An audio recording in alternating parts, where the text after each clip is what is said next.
بسم اللہ الرحمن الرحیم۔ السلام علیکم ورحمۃ اللہ وبرکاتہ۔ وہ کون سا کلمہ ہے جس کو پرندے پڑھتے ہیں تو انہیں رزق ملتا ہے؟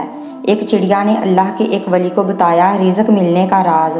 تو فرینڈز، آج کی ویڈیو میں آپ کو ایک چڑیا اور اللہ کے ولی کا ایک سچا واقعہ سنانے جا رہی ہوں۔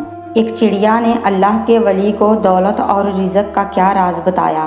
اگر آپ رزق اور دولت کی وجہ سے پریشان ہیں یا پھر دولت مند ہونا چاہتے ہیں تو اس ویڈیو کو مکمل دیکھنا۔ ایک چڑیا نے ولی کو دولت مند ہونے کے 2 راز بتائے۔ تو فرینڈز، ہر جاندار اللہ تعالیٰ کو نہ صرف پہچانتا ہے بلکہ اللہ کی اپنے طریقے سے عبادت بھی کرتا ہے، اور اس چیز کی دلیل قرآن سے ہمیں یوں ملتی ہے کہ اللہ کے نبی حضرت سلیمان علیہ السلام نہ صرف جانوروں کی بولی سمجھ سکتے تھے بلکہ جانوروں سے بات چیت بھی کیا کرتے تھے۔ حضرت سلیمان علیہ السلام اور چونٹی کا قصہ تو آپ نے سن رکھا ہوگا۔ اسی طرح بابا فرید گنج شکر بھی اللہ کے نیک ولی، متقی اور پرہیزگار بندے تھے۔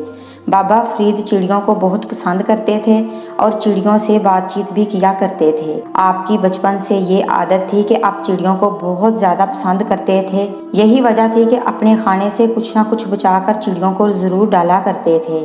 اگر آپ چاول کھاتے تو کچھ حصہ چڑیوں کے آگے ڈال دیتے، اسی طرح روٹی کھاتے تو کچھ حصہ چڑیوں آگے ڈال دیتے۔ ایک بار پاک پتن میں بہت زیادہ خشک سالی پڑی۔ خشک سالی کی وجہ سے فصلیں مرجھا گئیں اور بہت زیادہ جانور اور پرندے مرنے لگے۔ جب آپ نے دیکھا کہ پرندے مر رہے ہیں تو اس چیز کا آپ کو بہت دکھ ہوا۔ اب کیا ہوا کہ بابا فرید اپنے کھانے کا آدھا حصہ کھا لیتے اور آدھا حصہ چڑیوں کے آگے ڈال دیتے۔ یہاں تک کہ گھر کا اناج پڑا ہوتا تھا تو وہ بھی پرندوں کے آگے ڈال دیتے۔ جب بابا فرید کی والدہ نے سب دیکھا تو انہوں نے بابا فرید کو سمجھایا کہ اگر ہم سب کچھ پرندوں کے آگے ڈال دیں گے تو ہمارے لیے کچھ نہیں بچے گا، پھر ہم گزارا کیسے کریں گے؟ والدہ کے منع کرنے کے بعد بابا فرید بہت زیادہ اداس ہوئے اور اپنی چھت کے کونے میں بیٹھ جاتے تو اتنی دیر میں ایک چڑیا ان کے پاس آئی اور چڑیا بابا فرید کو دکھی دیکھ کر پوچھتی ہے کہ آج آپ اتنے دکھی کیوں بیٹھے ہیں؟ جس کے بعد بابا فرید چڑیا کو تمام بات کے بارے میں بتاتے ہیں۔ بابا فرید کی باتیں سن کر چڑیا مسکراتی ہے اور کہتی ہے کہ آپ نہیں جانتے کہ ہر جاندار کو اللہ تعالیٰ نے پیدا فرمایا ہے، اور اللہ کی حکمت یہ ہے کہ اللہ جب کسی جاندار کو پیدا فرماتا ہے تو اس کا رزق پہلے سے ہی لکھ دیتا ہے۔ جس کے حصے میں جتنا رزق لکھا ہوتا ہے اسے اتنا ہی ملتا ہے۔ چڑیا کا مزید کہنا تھا کہ میں دوسرے پرندوں کے بارے میں کچھ نہیں جانتی، لیکن جب سے یہ دنیا ہے آج تک کوئی چڑیا شام کو بھوکی نہیں سوئی۔ چڑیا صبح اپنے گھونسلے سے بھوکی ضرور نکلتی ہے لیکن شام کو اپنے گھونسلے میں پیٹ بھر کر لوٹتی ہے۔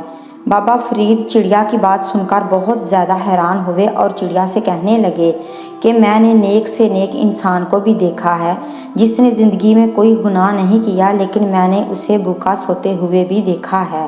تو چڑیا کے پاس ایسا کون سا وظیفہ ہے، کون سا ایسا عمل ہے کہ آج تک کوئی چڑیا شام کو بھوکی نہیں سوئی؟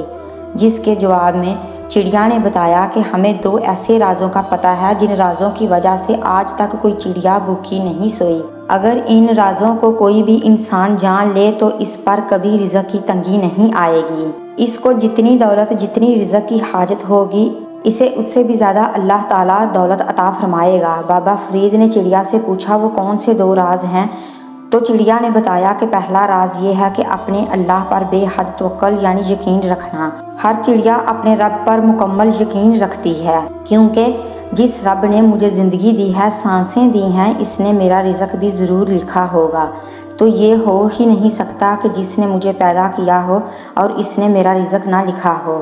یہ چڑیا کا اللہ پر یقین ہوتا ہے کہ اس نے اپنے گھونسلے میں کبھی بھی کوئی اناج نہیں جمع کیا ہوتا، جبکہ باقی پرندے جیسے اپنے گھونسلوں میں کچھ نہ کچھ کھانے کی چیزیں لے جاتے ہیں۔ تو دوسرا راز جو چڑیا نے بتایا ہے کہ میں ایک لفظ کے بارے میں جانتی ہوں جس کی وجہ سے، جس کی برکت سے کائنات میں تمام مخلوقات کو رزق دیا جاتا ہے، تو وہ لفظ ہے سبحان اللہ۔ سبحان اللہ جتنا زبان پر یہ لفظ ہلکا ہے جبکہ سبحان اللہ میزان پر اتنا ہی بھاری ہے۔ تو اس سے ہمیں سبق ملتا ہے کہ سب سے پہلے ہمیں اپنے اللہ پر پختہ یقین رکھنا چاہیے، حالات جیسے بھی ہوں ہمیں اپنے رب پر مکمل یقین رکھنا ہے۔ اور دوسرا، سبحان اللہ کہ اے اللہ تو پاک ہے، سب تعریف تیری ہے۔ اس لفظ کو، اس ورد کو اپنی زندگی کا حصہ بنا لیں۔ انشاءاللہ مرتے دم تک کسی کے محتاج نہیں ہوں گے، نہ رزق کی تنگی میں مبتلا ہوں گے اور نہ ہی رزق کی تنگی کی شکایت آپ کو آئے گی۔ تو فرینڈز، کیسی لگی آپ کو میری یہ ویڈیو؟ اگر آپ کو میری یہ ویڈیو پسند آئے تو میرے چینل کو سبسکرائب کر دیں، ویڈیو کو زیادہ سے زیادہ لائک اور شیئر کریں۔ ہنستے مسکراتے رہیں اور اپنی دعاؤں میں ہمیں یاد رکھیں۔ اللہ تعالیٰ آپ سب کا حامی و ناصر ہو، آمین۔